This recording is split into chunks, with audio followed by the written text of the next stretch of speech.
The kind of trip that as you finish saying the words, "Let's get ice cream," you're already having cold sweats because you didn't really think this through and now you are fully committed. You can't unring the ice cream bell. 3 kids, 1 mom. This is like one of those math story problems. If 3 kids walk into an ice cream shop with 1 mom at lunchtime and the wind is blowing from the west, which kid will drop their ice cream cone on the floor first? I was on pins and needles for the answer to that inevitable question. Once I had paid and everyone was sitting and eating their ice cream, I assessed the situation and went for the old parenting pat on the back. Okay. So far, so good. I decided I needed a photo to commemorate the occasion because if it isn't posted online or texted to my husband, did it even happen? Plus, I was basically witnessing a miracle or at least a parenting urban legend of 3 kids nicely eating ice cream without incident. As I stood back to take the photo, it hit me like a wave. Wow. Look how far we've come. You see, a year earlier, when I had a 4-year-old, 2-year-old, and a very demanding 9-month-old, we never would have stopped for ice cream, not even with my husband in tow. In fact, I vividly remembered that a year earlier, we had tried to get ice cream cones and even had Grandma as a backup to make it a 3-to-3 ratio of adults to kids.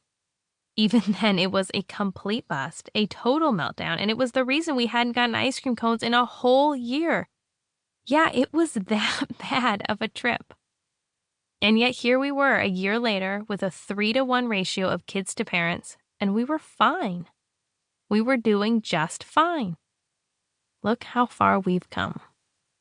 Before we had our first child, my husband's uncle mentioned the best and simplest parenting advice I ever received.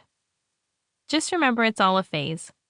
Whatever is hard or bad, today might be the last day of that phase, and tomorrow, they'll grow out of it. It is the most true statement I have ever lived. It's really easy as parents to get caught up in the moment, to only see the trees and miss the whole forest, and to forget that every day our kids are growing and changing, and these moments we are in are just that. Moments. They aren't forevers. Times change, we all grow up. The kids keep getting older, but you know what else? We get more experience in our parenting.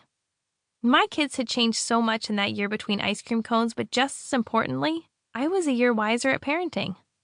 It's easy to forget how new we are at this job, too. Thank goodness we all get the chance to grow up and get better. Whatever phase you are in right now, whatever is weighing you down as a parent or challenging you to your core, today might be the last day of that. Tomorrow, the kids might outgrow it. It won't always be this way or feel this way. This isn't permanent. This isn't forever. It's just a phase. Keep walking. Keep putting one foot in front of the other and keep moving forward knowing that your child is growing up and you are growing wiser, and those two things complement each other beautifully. Tomorrow you will be a more experienced parent with a slightly older child, and the phase might be over. That is a hope that I am always willing to hold on to. Here's my list of they aren't forevers.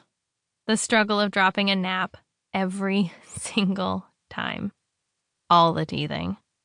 Transitioning a baby from a bassinet to a crib. Having to ditch the baby swaddle.